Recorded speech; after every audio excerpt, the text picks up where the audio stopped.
I want to go back and touch on something that we covered a moment ago, but I didn't go into it too deeply. Now, let's stop and think. Here's your mind.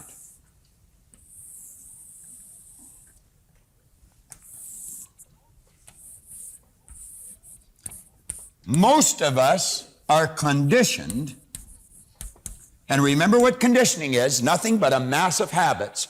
We're conditioned to take all of our information from our sensory factors. We have been programmed on a physical level from the time we're children. Look at me, listen to this. Don't you see that? And that's how we're trained and conditioned to learn. So it's natural that we should let our material, our physical, or our results control our thinking. Now we know there are two polarities. I pointed out on this side is ignorance, and its polar opposite is knowledge.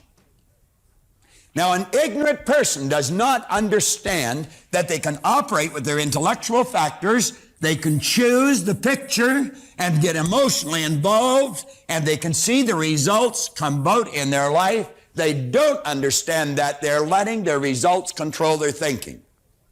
So they set a goal, but then they look for the signals that it's going to happen. Where they start to look at the empty bank account, the wealth, it's no good. It's not there. We don't know if we're going to have enough money to keep going. And what we do at that point, we forget our goal and we start to worry. And then we doubt ourselves, and it's a negative experience. It's a psychic disease. That worry instantly and automatically turns into an emotional state called fear. Now keep in mind, you're working with the central nervous system. It is the most incredible electrical system in the universe. This can happen in less than a millisecond, and there's 1,000 of them in a second.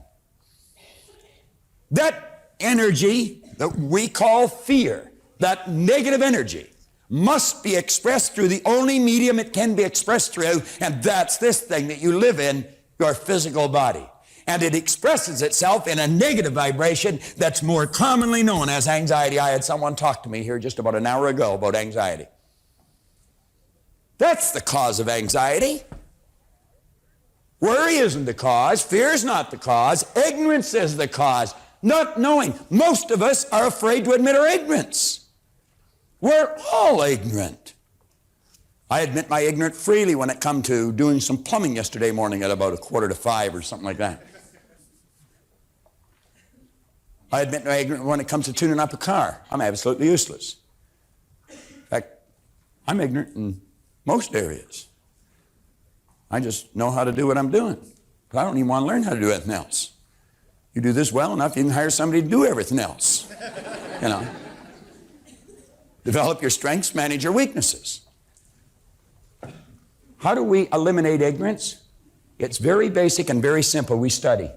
We study and we develop understanding. And the understanding tells us, quit let your outside world, don't let your outside world, don't let previous or present results control your thinking. Visualize what you want. Get emotionally involved with it. The understanding leads to faith, and the faith manifests on the physical plane as health or well-being. You can literally transform the state of health that your body's in. I've seen people that close to death's door change it. I've watched people who are in terrible state literally change their life. I keep telling people how much I've changed, and I know that some of you, if you just hear for the first time, you never knew me before, you'd say, wow, he's saying that. It's good copy for the seminar. Had you go talk to my mother. I got to the point where she was the only one that had even any hope that I'd ever wake up. I was like the principal that had two good reasons to go to school at 40. I mean, I was 26 and I still didn't know. John was exactly the same. Just an absolute mess. Beautiful person, but he didn't know it. I was, but I didn't know it.